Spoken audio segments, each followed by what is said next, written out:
எனது பெயர் காளியகிரி. நான் 3ஆம் வகுப்பு படிக்கிறேன்.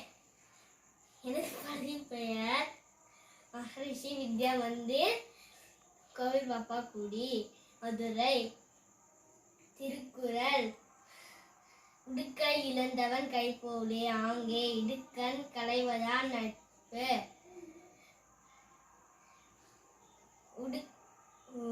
உடை அவிழ்ந்து விழும் நிலை ஏற்பட்டால்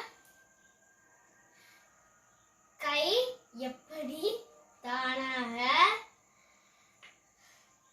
உதவி செய்யுமோ அதுபோல நம் நண்பர்களுக்கு துன்பம் நேர்ந்தால் உடனே உதவி செய்ய வேண்டும். திருக்குறளின் கதை: ஒரு காட்டுல அழகான நதி இருந்துச்சா.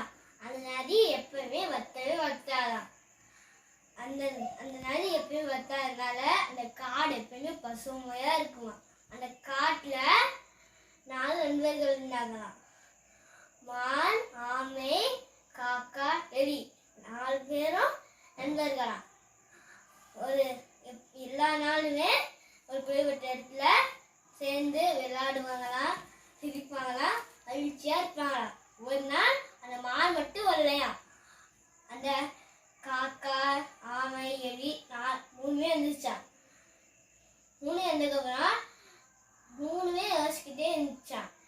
அப்ப ஆமை சொல்லிச்சா, காக்கா நண்பா நீ வந்து பறந்து போய் மான் எங்கேயா சிக்கிருக்கான்னு பார்த்துட்டு வா அப்படின்னு சொல்லிச்சான். சரின்னு போயிடுச்சான். போனதுக்கப்புறம் அந்த மான் ஒரு வேடனோட வலையில மாட்டிருந்துச்சு. அப்ப அந்த காக்கா வந்து நீ பயப்படாது வா அப்படின்னு சொல்லிட்டு போயிடுச்சான். போனதுக்கப்புறம் அப்படியே மீதி 2 நண்பர்கள்கிட்ட சொல்லிச்சான். சொல்லிட்டு எடி வந்து ஒரு பிளான் சொல்லிச்சான். காக்கா நண்பா நீ வந்து உன்னோட டோன் மேல என்னை ஏற்றிட்டு போ, நான் வந்து அந்த வலையெல்லாம் கடிச்சிடுறேன் அப்படின்னு சொல்லிட்டு மறுபடியும் அந்த மான் இருக்கிற இடத்துக்கு போச்சான். போய் அந்த எலி வந்து அந்த வலையை வந்து கடிச்சு மானை இது விட்டுச்சான். அப்ப அவங்க திரும்பி பார்க்கும்போது இந்த ஆமை நண்பனும் வந்துட்டானா. அப்ப இந்த எலி வந்து ஆமை நண்பன் கேட்குது, ஆமை நண்பா நீ எதுக்கு இங்க வந்த அப்படின்னு கேட்டுச்சான். நீங்க இங்கிட்டு போயிருக்கீங்க, நான் அங்க இருந்தேன், அண்ணாதான் இங்க வந்தேன் அப்படின்னு சொல்லிட்டு வந்துச்சான். அந்த அவங்க பேசிட்டு போகும்போதே வேடன் வந்துட்டானா. அப்ப அந்த எலி ஓடிச்சான். ஆண் வந்து ஒரு புதருக்குள்ள ஓடிச்சா. காக்கா வந்து பறந்து போயிடுச்சான். அந்த ஆணை மட்டும் நடந்து போய்கிட்டு இருந்துச்சான். அப்ப அந்த வேடன் வந்து வலையில மான் இல்லைன்னு சொல்லிட்டு எல்லா பக்கமும் பார்க்க மாட்டேதான் அந்த ஆமை இருந்துச்சு. ஆமையும் பை இருந்துச்சு, அதை பிடிச்சு கட்டிட்டான். கட்டிட்டு 6 பக்கமும் போயிட்டான். அப்ப அந்த 3 நண்பரும் தூரமா இருந்து பார்த்துட்டு இருந்தாங்க. சரி நம்ம இந்த மானை காப்பாற்று வந்துட்டு ஆமையை விட்டோங்க அப்படின்னு சொல்லிட்டு மறுபடியும் பிளான் போட்டாங்க. பிளான் போட்டு அதை எலி சொல்லிச்சா, இது வான்பா நீ அந்த வேடம் தெரிகிற மாதிரி இந்த பக்கம் அந்த பக்கம் ஓடு. இப்போ இந்த நீ காக்கா வந்து வேடோட கண்ணை கொத்து அப்படின்னு சொல்லுது. அந்த கேப்ல நான் வந்து இடுதவனை காப்பாத்திடுறேன் அப்படின்னு சொல்லிச்சான். சரி சொல்லிட்டு அந்த மானும் இந்த பக்கம் அந்த பக்கம் ஓடிட்டே இருந்துச்சான். திடீர்னு சுருண்டு இருந்துச்சான். அதுக்கப்புறம் இந்த மான் செத்து போச்சு அப்படின்னு வேலை நினைச்சுட்டான்.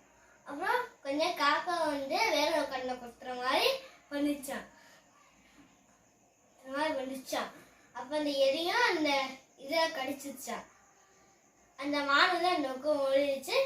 அந்த ஆமையும் தண்ணிக்குள்ள போயிடுச்சு, எலியும் பொண்ணுக்குள்ள ஓடிச்சு, காக்காவும் வந்து போயிடுச்சு. அப்ப அந்த வேடருக்கு ஒண்ணுமே கிடைக்கல. வெறும் கையோட வீட்டுக்கு வந்தான். அவனுக்கு ஒரு பையன் இருக்கான். நன்றி சீட்ல அவன் பையன் சொல்றான். அதுக்கப்புறம் அந்த அவன் பையன் வந்து சிரிக்கிறான். அப்படின்னு அவங்க அப்பா கேட்டாங்களா. அப்பா இந்த தமிழ் வாத்தியார் ஒரு குறள் சொல்லி கொடுத்தாங்க.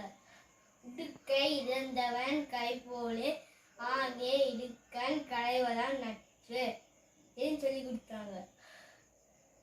உற்ற நேரத்தில் உதவி செய்யும் உயிர் காக்கும். நன்றி. முடிஞ்சு.